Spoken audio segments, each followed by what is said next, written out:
So look, the next question is a very simple question और थोड़ा सा ये डिफरेंट है बाकी क्वेश्चन से. सो हम देखते हैं कि इसको करना कैसे है. देखिए हमें क्या गिवन है, if angle A and angle B are acute angles. किसी एक ट्रायंगल, कोई एक ट्रायंगल है जिसमें एंगल ए और बी क्या है, एक्यूट एंगल है. दैट मीन्स ए और बी पर 90 डिग्री एंगल नहीं होगा. सो अगर हम ट्रायंगल को लेंगे ए बी सी, तो डेफिनेटली जो सी है वो क्या होगा, आपका राइट एंगल होगा. ए और बी क्योंकि क्या है, आपके एक्यूट एंगल्स हैं. ठीक है ना. सच दैट कंडीशन क्या है, cos A is equal to cos B. cos A किसके इक्वल होगा, cos B के इक्वल होगा. दैट मीन्स मुझे दोनों एंगल्स को कंसिडर करके cos A की वैल्यू निकालनी पड़ेगी एक बार, और एक बार मुझे वैल्यू फाइंड आउट करनी पड़ेगी cos B के लिए. ठीक है. Then show that angle A is equal to B. तो हमें शो करना है कि एंगल A किसके इक्वल होगा, एंगल B के इक्वल होगा. ओके. सो देखिए हम कैसे करेंगे इसको. सबसे पहले तो मैं दो डायग्राम्स बना लेती हूँ, जिसमें एक में मैं एंगल A को कंसिडर कर रही हूँ, एक में एंगल B को कंसिडर कर रही हूँ, और दोनों ही डायग्राम्स में, दोनों ही ट्रायंगल्स में मेरा जो C एंगल होगा that would be my 90 degree angle. वो मेरा 90 डिग्री एंगल होगा. ओके. सो फर्स्ट डायग्राम ये है मेरे पास में. Okay, this is A, then B, और C को हमें यहाँ लेना पड़ेगा क्योंकि C पर हमारा क्या बनेगा, राइट एंगल. A और B एक्यूट एंगल ट्रायंगल्स हैं. ठीक है. सो अगर मैं A को कंसिडर कर रही हूँ, if I am considering A, okay, तो मेरे पास राइट एंगल से अपोजिट साइड तो बनेगी हाइपोटेन्यूज. AC मेरी होगी बेस, और यहाँ पर मेरा BC क्या होगा, परपेंडिकुलर. ओके, ये मेरा first diagram. Now look, second diagram में भी देखते हैं हम. सेम ही बनाएंगे डायग्राम को, सिर्फ बेस और परपेंडिकुलर हमारा चेंज होगा क्योंकि हमको एंगल चेंज करना है. सो C पर राइट एंगल है. C पर राइट एंगल होने का मतलब है AB क्या है, मेरी हाइपोटेन्यूज है. एंगल अब कंसिडर, यहाँ हमने A को किया है, यहाँ हम किसको करेंगे, B को करेंगे. यहाँ हम किसको करेंगे, B एंगल को कंसिडर करेंगे.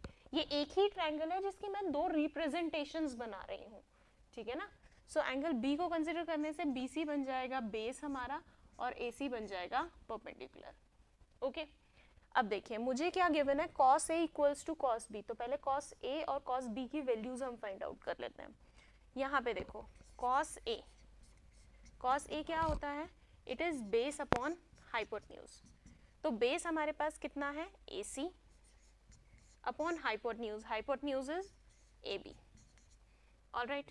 यहाँ देखिए cos B किसके इक्वल होगा, सेम बेस अपॉन हाइपोटेन्यूज, लेकिन इस डायग्राम में. तो यहाँ पर हमारे पास में जो बेस है वो कितना है, it is BC, and hypotenuse is AB. Hypotenuse is AB. ठीक है. अब देखिए जो गिवन कंडीशन है, अब हम वहां आ जाते हैं, दैट cos A किसके इक्वल है, cos B के इक्वल है. क्लियर. तो cos A अगर cos B के इक्वल है, दैट मीन्स ये दोनों वैल्यूज कैसे होने चाहिए, इक्वल होनी चाहिए. तो यहाँ आ जाइए. Now given is cos A is equal to cos of B. cos A की वैल्यू कितना आया है हमारे पास, AC upon AB. AC upon AB. And cos B के लिए हमारे पास वैल्यू आया है BC अपॉन AB. ठीक है. तो हम क्रॉस मल्टीप्लीकेशन करेंगे, AB से AB कैंसल आउट हो जाएगा. दैट मीन्स हमारे पास क्या आ गया, AC is equal to BC. किसके इक्वल आ गया, AC किसके इक्वल आ गया, BC के. तो अब अगर मैं एक सिंपल डायग्राम बनाऊं, सिंपली हम समझाएं कि ये एक ट्रायंगल था, राइट एंगल मेरे पास में ACB. इसका C एंगल तो 90 डिग्री है, और मेरे पास में, अभी भूल जाओ परपेंडिकुलर को, हाइपोटेन्यूज को, सबको, AC किसके इक्वल है, BC के इक्वल है. AC किसके इक्वल है, BC के इक्वल है. तो हमें पता है बाय थ्योरम क्या कहती है कि अगर एक ट्रायंगल में दो साइड्स इक्वल हैं तो उनके जो अपोजिट एंगल्स होंगे वो भी कैसे होंगे, इक्वल होंगे. सो दिस एंगल A और ये एंगल B, BC का अपोजिट एंगल A और AC का अपोजिट एंगल B, ये दोनों भी कैसे होंगे, हमारे इक्वल होंगे. So if AC is equal to BC, अगर AC किसके इक्वल है, BC के इक्वल है, तो AC का opposite angle B is equal to BC का अपोजिट एंगल A. ये इक्वल होंगे. और इक्वल क्यों होंगे, रीजन क्या है, angles equal to, angles opposite to, not equal to, sorry, angles opposite to equal sides of a triangle are equal.